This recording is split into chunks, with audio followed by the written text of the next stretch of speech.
على رسول الله محمد وآله وصحبه ومن اهتدى بهداه. اللهم أرنا الحق حقا وارزقنا اتباعه وأرنا الباطل باطلا وارزقنا اجتنابه. Geçtiğine ayeti 142 سورة بقرة جزء دوهم كخواي قولة لو تند آياتدا لا بري يكم ولا بري دومش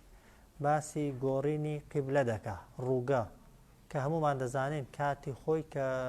پێغەمبەر صلی الله عليه وسلم هات بوو بە پێغەمبەر صلی الله عليه وسلم و دوای ئەوەشی کە چوویە مەدینەی لەوێش 16 مانگ لە کاتی نوێژەکاندا ڕوویان لە بەیت المقدس دەکرد لە فەلەستینی ئێستا لە قودسی ئێستا دەکرد. بەڵام پێغەمبەر صلی الله عليه وسلم دەیزانی چۆن قودس ماڵێکی پیرۆزە لای خوای گەورە، دەیزانی بە هەمان شێوە کەعبەش ماڵێکی پیرۆزە و شوێنی تەوان لەدایک بوونیشی بوو و ئەو جێگایش بوو کە بتپەرستەکان پێغەمبەریان صلی الله عليه وسلم لێ دەرکرد بوو. حەز و مەیلێکی زۆری هەبوو پێغەمبەر صلی الله عليه وسلم بۆ مەدینە، بۆیە هەمیشە ئینتیزاری ئەوەی بوو، چاوەڕوانی ئەوەی بوو ڕۆژێک خوای گەورە فەرمانی پێ بکە قیبلەکەیان بگۆڕن، قیبلەکەیان بگۆڕن هەم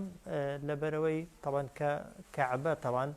وەکو ماڵ وەکو عیبادەتکردن تێیدا تەوان خێرەکەی زۆرترە لە قودس و هەمیش لەبەرەوەی نیشتیمان و وڵاتی خۆی بوو پێغەمبەر صلی الله عليه وسلم و خاڵێکی کەش ئەوە بوو کە جوولەکە و نەسڕانیەکان ڕخنەیان زۆر لە پێغەمبەر دەگرت پێشەوەی قیبلە بگۆڕێ، دەیانگوت ئەگەر دینی تازەت بۆ هاتووە دینەکەی تۆش هەمان دینی ئێمە نییە، بۆچی تەنها لە کاتی عیبادەتەکاندا تۆش ڕوو دەکەی ئەو قیبلەیە کە ئێمە ڕووی تێدەکەین. بتپەرستەکانی دیکە دیسان دەیانگوت دینەکەی تۆش هەروەکو دینی یەهودیەکان وایە، چونکە لە کاتی نوێژێدا چۆن یەهودیەکان جوولەکەکان ڕوو لە بەیت المقدس دەکەن ئەوە نییە تۆش هەڕوو لەوێ دەکەی. تەوەنجا خوای گەورە لە چه حاڵەتێکیدا لە ناو نوێژێدا بەبێ ئەوەی هیچ پێشەکیەک بە ئیمانداران بگوترێ، خوای گەورە ئەمری بە پێغەمبەر کرد صلی الله عليه وسلم وەکو ئیمتیحان وەکو تاقیکردنەوە. خوای گەورە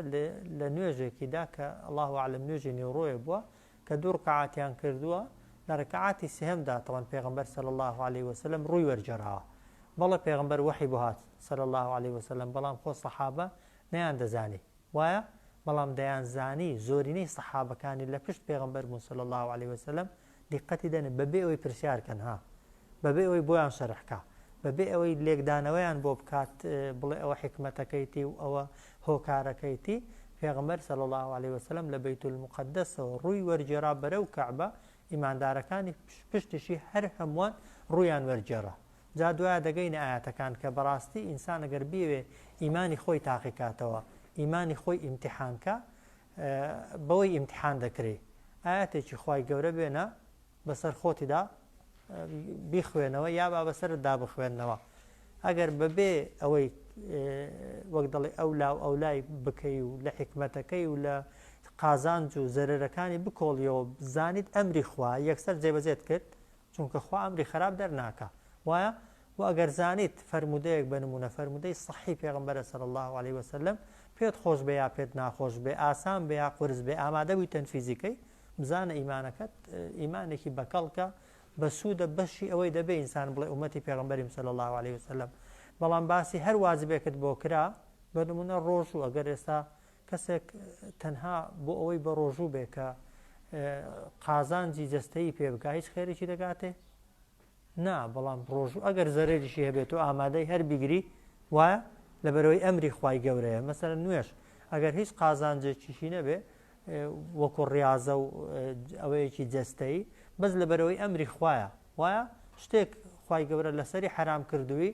لەبەرەوەی ناکە زەرەری هەیە و زیانی هەیە، مەرج نییە هەرچی خوا حرامی کردووە زەرەرێکی هەبێت کە ئێمە هەز بە زەرەرەکەی بکەین. هەندێک جار خوای گەورە کە شتێکی حرام کردووە تەنها بۆ ئیمتیحانکردنە بۆ تاقیکردنەوەی تۆیە تاخوا تۆ بە قسەی خوای دەکەی یا بە قسەی خوای ناکەی، ئەمری پێغەمبەر جێبەجێ دەکەی یا جێبەجێ ناکەی صلی الله عليه وسلم. جا ئاەتەکان باسی ئەو بابەتەی دەکەن، دەفەرمێت سەیەقول السفهاء من الناس، سەیەقول یعنی لەمە دووە دەڵێن السفهاء ئەوانەی کە کەم عەقڵن من الناس لەناو خەڵکیدا، لەمە دووە دەڵێن السفهاء ئەوانەی کەم عەقڵن لناو خەڵکیدا دەڵێن چی ما وەلاهم یعنی چ شتێک وای لە محەممەد کرد صلى الله عليه وسلم ڕووی خۆی وەربژێڕێ عن قبلتهم التي كانوا عليها لەو ڕووگەیەی کە كانوا عليها ئەوان پێشتر لەسەری بوون و پێشتر ڕوویان تێدەکرد وازحە یعنی چ شتێک وای لە محەممەد کرد کە ڕوو وەربژێڕێ لە بەیت المقدسەوە بەرەو کەعبە و بەیتی خوای گەورە ماڵی خوای گەورە خوای گەورەش بە پێغەمبەر دەفەرمێ صلی الله عليه وسلم ها لە جیاتی مجادلە لەگەڵکردن و مناقەشە لەگەڵکردنیان قل لله المشرق والمغرب پێیان بڵێ هی خوایە ڕۆژهەڵات و ڕۆژ ئاوا یعنی لە ڕۆژهەڵاتەوە تا ڕۆژ ئاوا لە ڕۆژ ئاواەوە هەتا ڕۆژهەڵات هەمووی ئیخوایە کە پێشتر لە ئاەتەکانی دەرسانی ڕابردوو بازمان کرد کە گوتمان ڕۆژهەڵات و ڕۆژ ئاوا هەر یەک شوێن نییە و هەموو سەرزەوی هێندێک جار دەبێتە ڕۆژهەڵات و هێندێک جار دەبێتە ڕۆژ ئاوا ڕۆژهەڵات ڕووی تێکەین یا ڕۆژ ئاوا ڕووی تێکەین هەمووی ئیخوای گەورەیە یهدی من یشاء إلى صراط مستقیم ڕێنمونی دەکا خوای گەورە هەر کەسێک کە بیەوێ بۆ ڕێگای ڕاست سيقول السفهاء من الناس لەمە دووە خەڵکانێکی کەم عەقڵ یا کەسانێکی کەم عەقڵ لە ناو خەڵکیدا دەڵێن ما ولاهم بەڕەخنەوە ما ولاهم عن قبلتهم التي كانوا عليها چ شتێک وای لێکردن ڕووی خۆیان وەربژێڕن لەو ڕووگە و کەعبەیەی کە پێشتر ڕوویان تێدەکرد قل لله المشرق والمغرب پێیان بڵێ ڕۆژهەڵات و ڕۆژ ئاوا هەمووی هەر ئیخوایە یەهدی من یەشا ڕێنمونی دەکا خوای گەورە ئەو کەسەی کە بیەوێ إلى صراط مستقیم بۆ ڕێگای ڕاست جا ئەگەر سەیری ئاەتەکەی کەین یەکەم خوای گەورە خەڵکی بتپەرست و جوولەکە و مەسیحی بە سەفیه بە کەم عەقڵ ناو دەبا کەم عەقڵ دەکەن ئێمە چێە لە مەعامەلەیدا سەفیه کەسێکە کاتێک کە مەعامەلەیەکی دەکا نازانێ قازانجی لە چیدایە وایە بەڵام لە دیندا لە ئاەت و حەدیثدا کە باسی سەفیه دەکرێت بە کەسێک دەگوترێت کە مەسلحەتی قیامەتی خۆی نازانێ مەسلحەتی دواڕۆژی خۆی نازانێ یەکێک لە دنیادا نەزانێ معاملەی بکا پێی بگوترێت کەم عاقڵ ئەدی ئەگەر یەکێک بەهەش لە کیس خۆی بدا خۆی شایستەی ئاگرکا بێگومان ئەوە کەم عاقڵترە ئەوە یەک بابەتێکی دیکە کە لە ئاەتەکە فێری دەبینەها پێغەمبەر لە جیاتی وەڵامیان داتەوە بڵێ جا ئەخوا فەرمانی پێکردم و جا ئەوە گەورەترە بجا ئەوە پیرۆزترە ڕێک گوتی چی قل لله هەر لە وەڵامەکەی خۆی بوارد هەر وەڵامی نەدانەوە فەرمووی ڕۆژ پێیان بڵێ ڕۆژهەڵات و ڕۆژ ئاوا هەمووی ئیخوایە ڕوو لەوێکەم یا ڕوو لەوێنەکەم هەر موڵکی خوای گەورەیە بۆ خوای فەرقی کەعبە و بەیت المقدس نییە مادام ئەمری خوای گەورەیە گرنگەوەی ئەمری خوای گەورە جێبەجێکەم بۆیە ئەگەر کەسێک مناقەشەی لەگەڵ کردی یا پرسیاری لێ کردی مەرجە وەڵامی هەموو کەس دەیەوە تەمەن دوو کەسن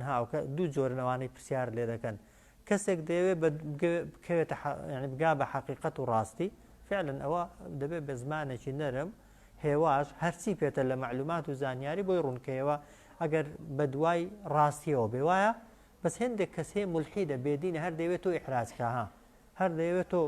تۆ تووشی زەحمەتیکە تۆ تووشی گومانکە ئەو جۆرە کەسانە هەر بۆ ئەوەی نابن ئینسان جوابیان داتەوە ئەگەر کەسە مولحید و بێدینەکانیش بن ئەو جار ئاەتی دیکە دەفەرمێت وەکەذالکە جەعەلناکم هەر بەم شێوەیە ئێمە ئێوەمان جێڕا بە ئوممەتەن وەسەتە بە گەلێکی مامناوەند وەکەذالکە هەر بەم شێوەیە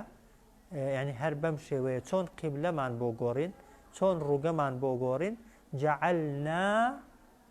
جەعەلنا یعنی جێڕامان ئێوە بەچی بە ئوممەتەن بە گەلێک یا بە کەسانێکی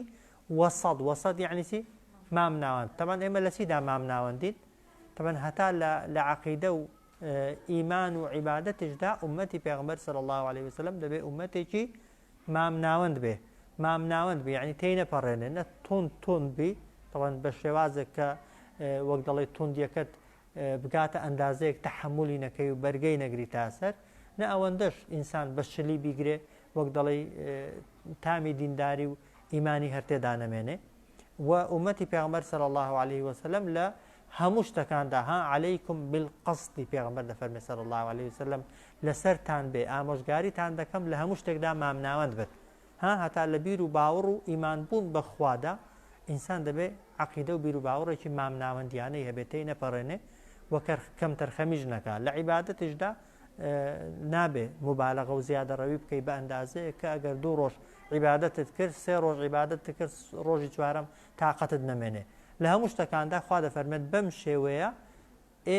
ئێوەمان جێراوە بە ئومەتێکی مام ناوەند بۆچی لیتەکون و شوهەداء عەلە الناس بۆ ئەوەی ئێوە ببنە شاهید بەسەر خەڵکیەوە لیتەکون و بۆ ئەوەی ئێوە ئومەتی پێغەمبەر صلی الله عليه وسلم ببنە شوهەدا شاهید بەسەر خەڵکی پێش خۆتان نەتەوەکانی دیکە کە حەدیثی صحیحمان هەیە ها لە ڕۆژی قیامەتێدا خوای گەورە کە خەڵکی لە دەشتی مەحشەر ڕادەگرێ وایە و هەر پێغەمبەرەی لەگەڵ ئومەتەکەی خۆی بەرامبەر دەکرێ خوای گەورە ئومەتی پێغەمبەر دێنێ صلی الله عليه وسلم ئومەتی محەممەد دێنێ ئەوانەی کە ئیماندارن پرسیاریان لێ دەکات ئێوە شاهیدی دەدەن بۆ پێغەمبەرانی پێش خۆتان کە ئەو دینەی کە خوا پێیدا ناردوون گەیاندویانە بە ئومەتەکانیان یاننا هەمویان دەڵێن بەڵێ شاهیدی دەدەین چۆن دەزانین چۆن ببینە شاهید خۆ شاهید کەسێکە شتەکەی بینی بەیان بیست بێتی وایە ئێمە چۆن دەزانین ئێستا کە پێغەمبەرانی پێش ئێمە وەزیفەی خۆیان جێبەجێ کردووە ئافرین لە قورئاندا پێمان ڕاگەیاندراوە ئومەتی پێغەمبەر ئەوەی بەڕاست ئومەتی پێغەمبەر بێ هەرچی خوا پێی گوت یەقینی هەیە وەک ئەوەی وایە بینی بێتی وایە ئەوەی پێغەمبەر صلی الله عليه وسلم پێی گوتبین و فەرمودەکە فەرمودەی صحیح بێ قەناعەتمان پێێتی وەک ئەوەی وایە دی بێتمان شاهیدیش دوو نەوعەها وانە ئێستا ئەگە ببێ شاهیدی حادیثەیەکیش یا شاهیدیەکەی دەڵێ لە کاتی شاهیدیدا دەڵێ شاهیدم چاوم لێ بوو فڵان کەس ئەو ئیشەی کرد وایە یان دەڵێ زانیومەها دڵنیام لەوەی کە فڵان کەس لە بابم بیستومە لە باپیرم بیستومەها یەقینم هەیە کە ئەو شوێنە ئی فڵان کەسی وی فڵان کەسی نییە بۆیە شاهیدی یا ببینینە یا بە بیستنێکە کە یەقینت هەبێتەیدا ها لە هەر شتێک یەقینت تێیدا نەبی بۆ نییە ببی بە شاهیدها دەرسەکەی ڕابردوو خوای گەورە فەرمی قولوا آمنا بالله وما أنزل إلينا وما أنزل وانە خوا فەرمانی پێکردوین کە ئیمانمان بە هەموو ئەو شتانە هەبێ کە لە قورئاندا باس کراون خوا شاهیدی بۆ پێغەمبەران داوە کە هەموو پێغەمبەرێک دینەکەی خۆی وەک خۆی گەیاندووە بەڵام میلەتەکە شوێن کەوتوەکانیان کە بە قسەیان نەکردوون تەمان عینادی و کە لە ڕقی گرتویانە نەک تێنەگەیشتن و حاڵی نەبوون جا ئومەتی پێغەمبەر صلی الله عليه وسلم شاهیدە بەسەر ئومەتەکانی دیکە هەم شاهیدە بۆ پێغەمبەران شاهیدی بۆ پێغەمبەران دەدەن کە دەڵێ خوایە شاهیدم کە ئەو پێغەمبەرانە تەبلیغی شریعەت و دینەکەی تۆیان کرد و شاهیدیش لەسەر قەومەکەیان دەدەن ئەوەی بە دوای پێغەمبەران کەوت پێ شاهیدیان بۆ دەدەن کە بە دوای پێغەمبەرەکان کەوتون ئەوەی لە پێغەمبەرەکان هەڵگەڕابنەوە شاهیدیان لەسەر دەدەن جا خوا دەفەرمێ بەم شێوەیە ئێوەمان کردووە بە گەلێکی مام ناوەند تا ببنە شاهید و ئاگادار بەسەر ئومەتان و خەڵکانی دیکە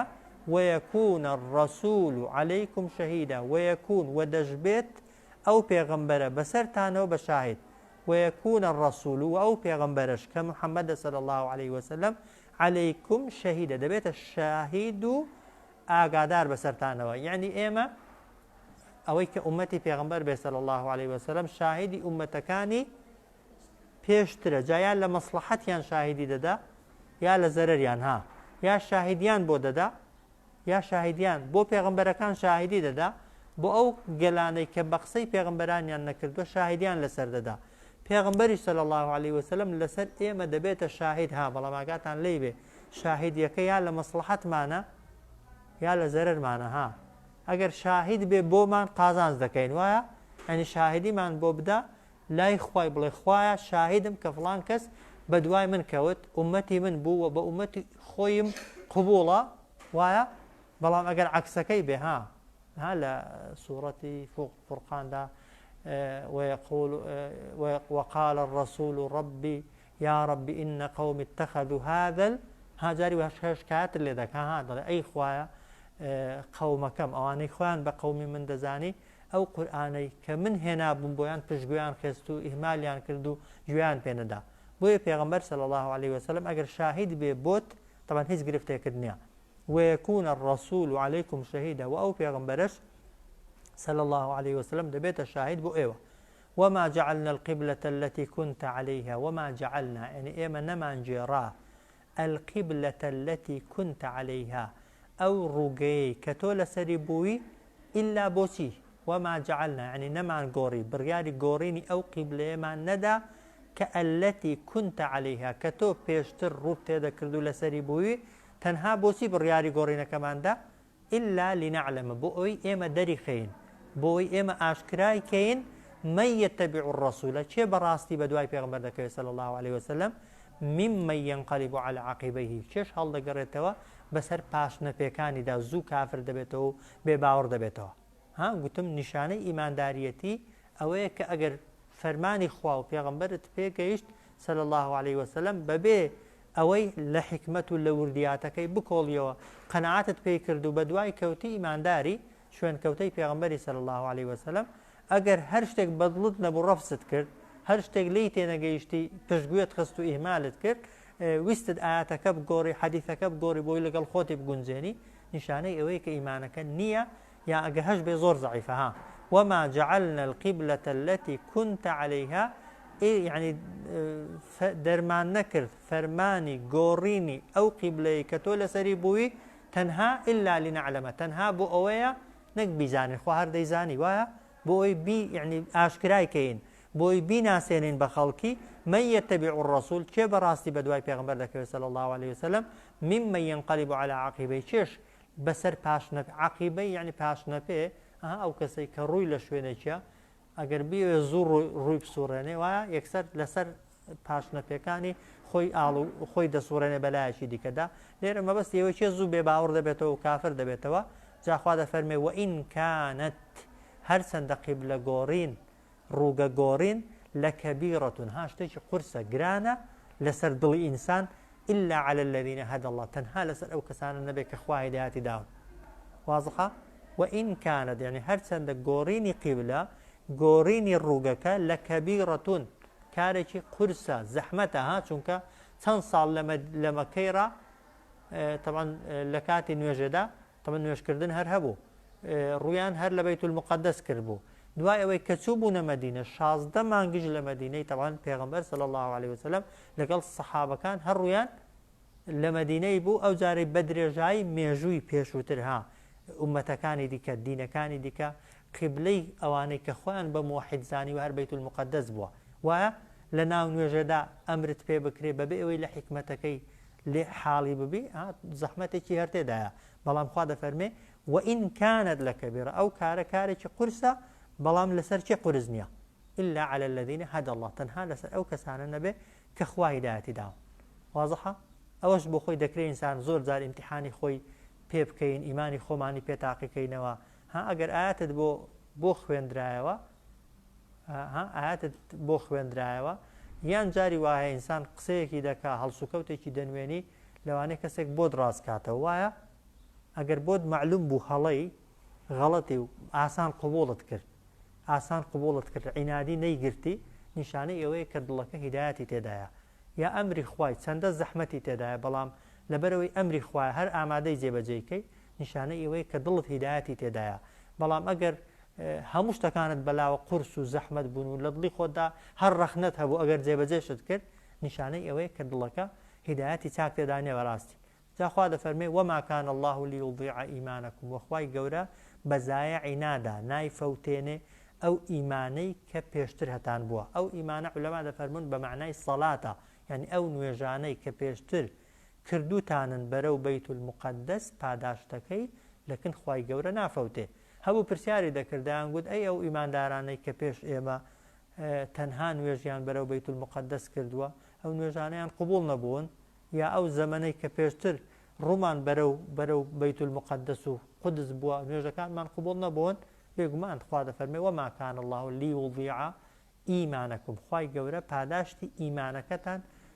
عولەما دەفەرمون ئەو ئیمانە مەبەستی نوێژە چونکە نوێژ هێندە گرینگە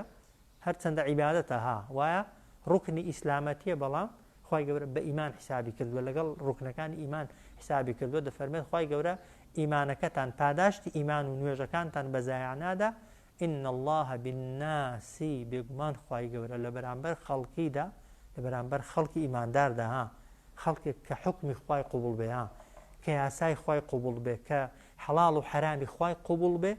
هەم ڕەئوفە ڕەئوف یعنی ئەو پەڕی محبەتی هەیە خوا و ئەو پەڕی ڕەحم و سۆزیشی هەیە سیفەتی ڕەئوفی و ڕەحیمی خوا بەس بۆ چی بەکاردێنێ بەس بۆ ئیمانداری ها بەس بۆ کەسێک کە بە دینی خوا و گەورە و بە شریعەتی خوای گەورە ڕازی بێ جاگەر سەیر چی ڕەئوف یعنی ئەو پەڕی خۆشەویستی ڕەحیمیش یعنی ئەو پەڕی میهرەبانی هەیە بۆ خەڵکی کام خەڵکە ئەو خەڵکی کە بە ئاسان حکومەکانی خوای گەورە و یاساکانی خوای گەورە جێبەجێ دەکەن و ئاسان بە دوای پێغەمبەر دەکەون صلی الله علیه وسلم چونکە قیبلە تێپەڕی خۆت جارێکی دیکە قیبلە ناگۆڕدرێتەوە وایە بەڵام بۆ ئێمە ئەوەیە کە ئاەتێکمان بەسەردا خوێندرایەوە یا خوێندمانەوە فەرمودەیەکمان بینی زانیمان لەگەڵ هەڵسوکەوتێکی ئێمەدا تێک ناگیرێ ئامادە بووی خۆت بگۆڕی بۆی لەگەڵ ئاەتەکەی بگونجەی نیشانەی ئەوەیە کە هیدایەت دراوی کە خوا هیدایەتی دای ئەو پەڕی خۆشەویستی خوات بۆ خۆت مسۆگەر دەکەی و ئەو پەڕی ڕەحمیش ها ڕەحمە بێ سنوورەکەی خوای گەورەش کە لە قیامەتەیە ئینسان بۆ خۆی مسۆگەر دەکە ئاەتەکە کوردەکەی گەر سەیری کەینەوە کەذالکە جەعەلناکم ئومەتە بەم شێوەیە ئێوەمان جێڕا بە ئومەتەن وەسەطە بە کەسانێکی مامناوەند لە دین و دینداریدا لتەکون و شوهەداء عەلى الناس بۆ ئەوەی ئێوە ببنە شاهید بەسەر خەڵکانی پێشخۆتاندا ويكون الرسول عليكم شهيدا وأو پیغمبرش صلى الله عليه وسلم بسر ودا ببي بشاهد وما جعلنا القبلة التي كنت عليها يعني إيما برياري قوريني أو رقيما ندى كتول سريبوي إلا لنعلم تنها بو أو بو كدريخين من يتبع الرسول شيء براستي بدواي پیغمبر ذكره صلى الله عليه وسلم ممن ينقلب وشيش ينقلب يعني هل دقرتوا على عقبيه بسر پاشنە پێکانی دا و بێ باوەڕ دەبێتەوە وإن كانت لكبيرة هەر چەندە ئەو قیبلە گۆڕینە و ئەو خۆ گۆڕینە کارێکی قورسە إلا على الذين هدى الله تەنها لەسەر ئەو کەسانە قورس نییە کە خوا هیدایەتی داون وما كان الله ليضيع إيمانكم يعني بەڕەوای دانانێ خوا بیفەوتێنێ پاداشتی ئیمان و نوێژەکانی پێشووتان إن الله بالناس بێگومان خوای گەورە لە بەرامبەر خەڵکی ئیماندار و خواناس و شوێن کەوتەی پێغەمبەردا صلی الله عليه وسلم لە ڕەئوف ئەو پەڕی خۆشەویستی هەیە و ڕەحیم ئەو پەڕی میهرەبانی و بەزەیشی هەیە قد نرى تقلب وجهك في السماء جا خوا دەفەرمێ بێگومان ئێمە ئەو قەدە عەفو بکەن يعني لە شوێنی دیکە يعني بێگومان بوو بەس لێرە عولەما دەفەرمون بە معنای زۆرە يعني زۆر جار قد نرى نەک بێگومان دیتمان قد نرى يعني زۆر جار دەمان بینی چاومان لێبوو تقلب وجهك في السماء تقلب يعني چۆن ئاڵ و گۆڕی دەکەی ڕوخساری خۆت بەرەو ئاسمان ها پێغەمبەر صلی الله عليه وسلم لە شوێ ڕاوەحی بۆ دەهات لە ئاسمانە ها پێش ئەوەی قیبلەی بۆ بگۆڕدرێ هەمیشە گوێی هەڵخستە بوون حاڵی تامەزروی ئەوەی بوو وەختێک لە ناکاو جیبریل بێت و ئەمری پێ بکە کە قیبلەکەی لە قودسەوە بکا بە کەعبە بۆی خوا دەفەرمێ قەد نەڕا ئێمە زۆر جار چاومان لێبوو دەمان بینی کە تەقەلوبە وەجهیکە یعنی چۆن ئاڵ و گۆڕی دەکەی وەجهەکە دم و چاوت فی السەمائی بەرەو ئاسمان وازحە جا خوا داواکەی جێبەجێ کردی فەلەنوەلیەنەکە یعنی بە دڵنیاییەوە ئێمە وەری دەجێڕین فەلەنوەلیەنەکە ئێمە وەری دەجێڕین ڕوخساری تۆ قیبلەتەن بەرەو ڕووگەیەک کە تەڕضاها کە لێی ڕازی بی وازحە بە دڵنیاییەوە وەری دەجێڕین ڕوخساری تۆ تەڵەن لە کاتی نوێژەدا وایە بەرەو ڕووگەیەک کە ئەتۆ لێ ڕازی بی بۆیە خوا دەفەرمێ فەوەلی دەی وەری جێڕە ئەوە ئەمرەکەت بۆ هات ئەوەی حەزت دەکرد بۆ جێبەجێ بوو فەوەلی وەری جێڕە وەجهەکە ڕوخساری خۆت شەطرە المەسجد الحەرامی بەرەو مزگەوتی حەرام ئەوە بۆ پێغەمبەر صلی الله عليه وسلم وحيث ما كنتم وحيث ولا هر شوێنێکیش بوون ئێوە ئەی ئیماندارینە يعني تایبەت نیە بە پێغەمبەری وحيث ما كنتم وهە هەر جێگا و شوێنێکیش بوون ئێوە ئەی ئیماندارینە فەوەلو وەری جێڕن وجوهەکم ڕوخسارەکانتان لە کاتی نوێژەدا شەطڕەه بەرەو مزگەوتی حەرام بەرەو کەعبە بەرەو مەکە وإن الذين أوتوا الكتاب بيقمان أواني كخاوني كتاب كجولك ومسيحين ليعلمون تاق ديان زاني دلنياب أنه الحق كبا بيقماني أو قبل قورين الراستا من ربهم للان پروردگاریان و فرمانیان پێکراوە نەک لە خۆڕە واضحە وما الله بغافل عما يعملون خوای گەورە بە هیچ شێوەیەک بێ ئاگانیە لەو کار و کردەوانەی کە ئەوان دەیکەن واضحە جا بە معنای ئاەتەکەی کەینەوە جا قد نرى تقلب وجهك في السماء يعني بێگومان ئێمە زۆر جار دەمان بینی کە تۆ ئاڵ و گۆڕی دەکەی ڕوخساری خۆت دەسوڕێنی بەرەو ئاسمان یان چاوەڕێی خوای گەورە ئەمرت بۆ بنێرێ فلنولينك قبلة ترضاها بەدڵنیاییەوە وەری دەجێڕین ڕوخساری تۆ لە کاتی نوێژەکاندا طبعا بۆ ڕووگەیەک کە لێی رازی بی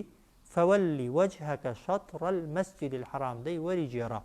ڕوخساری خۆت بەرەو مزگەوتی حرام وحيثما كنتم وإيوش لهر شوينك بون أي إيمان دارنا كنويشتان كرسب كان فولوا وجوهكم شطره ورجيرا رخصار خوتان برو مزقوتي حرام وإن الذين أوتوا الكتاب بيقمان أواني كخاواني كتابون ليعلمون تاق ديان زاني أنه الحق من ربهم كبا بيقماني أو راستا للاين پروردگار تانوا وما الله بغافل عما تعملون عما يعملون خواي قورا بآغانية لو كارو كردواني كأوان ديكن أو إلا آياتكي دا برسيارة أويا كجولك كان چون ديان زاني كأو قوريني قبليا حقيقة وراستقينيا چونك لعلامة كاني پیغمبراتي كلا توراة إنجيل دا باس كرابون أو بو كپیغمبري آخر زمان دو قبلي هن دوو ڕووگەی هەنها یەکێک بوو لە عەلامەتەکان لە نیشانەکان کە لە سەرەتادا ڕوو دەکاتە ئەو قیبلەیەی کە پێشتر پێغەمبەران ڕوویان تێکردووە بەڵام دواتر خوای گەورە ڕووگەی خۆی و قیبلەی خۆی تەبەن پێدەبەخشێ بۆیە تەبەن یەقینیان هەبوو کە وە دەبووە بەوەی تەبەن زۆرتر ئیمانیان هێنابایە پێشتر ئەگەر گومانێکیان هەبوو بێ بۆی گەیشت بوونە یەقین کە محەممەد پێغەمبەرە صلی الله عليه وسلم ئەوە یەک خاڵێکی دیکە تەمان کە لە ئاەتەکەیدا پێش ئەوەی کە قیبلەی بگۆڕن بەچیان ڕەخنە لە پێغەمبەر دەگرت پێشتر دەیانگوت ئەگەر پێغەمبەری و دینی سەر بە خۆت بۆ هاتووە بۆ ڕوو لە قیبلەی مەدەکەی و ئەدیگە قیبلەکەی گۆڕا ئەوجار هەر هەمان کەس هەر هەمان کەسەکان دەیانگوت باشە ئەتۆ ئەگەر خۆت بە شوێن کەوتەی دینەکانی دیکە دەزانی و هەر وەکو پێغەمبەرەکانی دەکە خوار نردووی بۆ قیبلەکەی خۆت لەگەڵیان لێک جیا کردەوە ئەوە چی لێ فێر دەبین ئەوەی لێ فێر دەبین کە ئەگەر چاوەڕێی ڕازی بوونی خەڵکیوی وایە خەڵک هەر لێت ڕازی نابێ ئێستا وەرە کەسێکی دیندار زۆر پابند بێ بە دینەوە جاری وایە دەڵێن وەک دەڵێ دین هێندە قورس نییە خۆ هێندە زەحمەت نییە وایە وەکو فڵان کەس بۆ خۆی لە خۆی قورس کردووە و لە خۆی زەحمەت کردووە و لە مەشی زەحمەت کردووە وایە هەر ئەو کەسە بچێ هێندێک تا گوناهام بکە پێی دەڵێن خۆی خۆشی بە دیندار دەزانێ خۆشی بە فڵان شت دەزانێ ئاواشە بۆیە تەوان مەبەستم ئینسانی کە ئیماندار و شوێن کەوتەی دین و بە تایبەتی ئەو کەسانێک کە دەبنە قودوە و پێشەنگ نابێ چاوەڕێی بەڕاستی مەدحی خەڵکی بی ئەوە یەک بۆی ئەجرەکە لە قیز نەچێت و نابێ لە ذەمی خەڵکیش بترسی بەڕاستی یعنی زەمکردنی خەڵکیش ساردت کاتەوە بێتاقەتت کە گرنگەوەیە ئەوەی تۆ جێبەجێ دەکەی ئەمری خوای گەورە بێجا خەڵک پێی چاکە یا پێی خراپە تەبەن هیچ کاتێک ئینسان لە محاسبەی خەڵکی دەرناچێت گەر چاوەڕێی خەڵکی بکەی بەڕاستی آخر آيات فرمد ولئن أتيت الذين أوتوا الكتاب بكل آية أجر تو بويان بيني أي محمد صلى الله عليه وسلم بوشي أوتوا الكتاب بوانيك خاون كتابا ولئن أتيت يعني أجر تو هنا بعد يا بي هني الذين أوتوا الكتاب بوانيك خاون كتابا بكل آية همو جور بلغيك همو جور بلغيك لسر پیغمبرات يكي خود بيني كأوان داوای دكن ما تبعوا قبلتك ئەوان بەدوای ڕووگەی تۆ و دینەکەی تۆ و ئاهینەکەی تۆ هەر ناکەن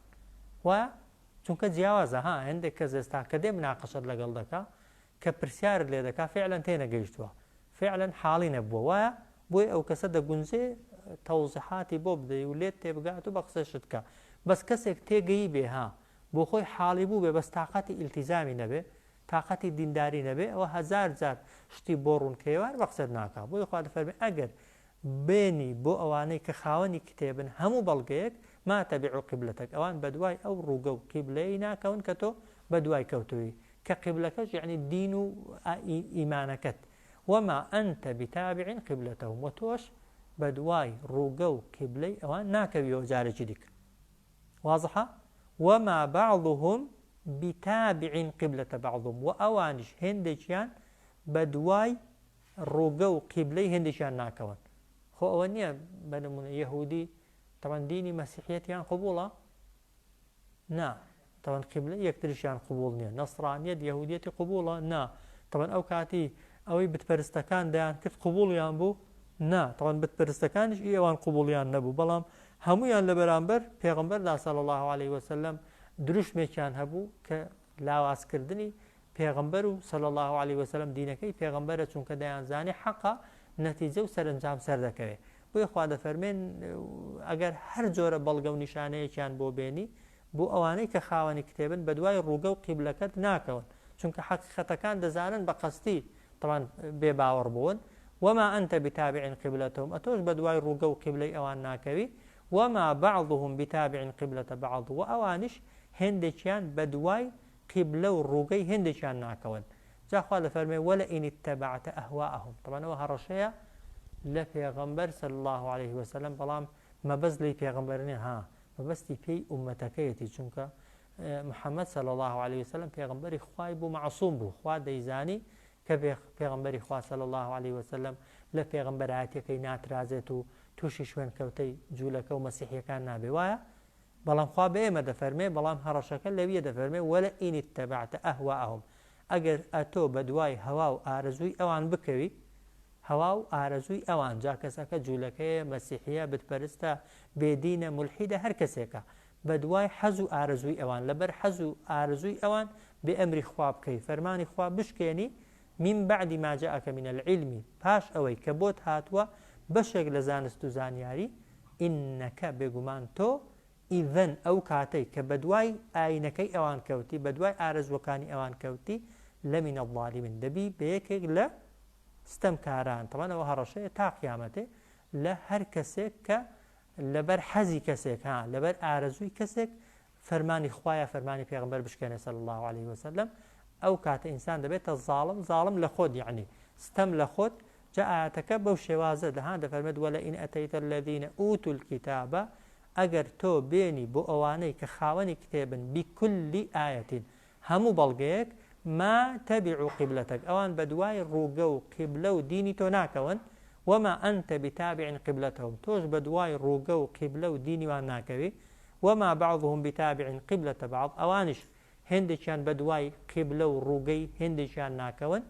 وەلئین اتبعت ئەهواءهم ئەگەر تۆ بەدوای هەوا و ئارەزووی ئەوان کەوی طبعا ئەگەر ئینسان بەدوای ئارەزووی خۆشی کەوێ هەروایە ها هەمان هەڕەشە دەیگرێتەوە وایە لەبەر حەزێک ئارەزوویەکی دنیایی ئینسان ئەمری خوای بشکێنێ دەفەرمێ من بعد ما جاءك من العلم دوای ئەوەی کە بۆت هاتووە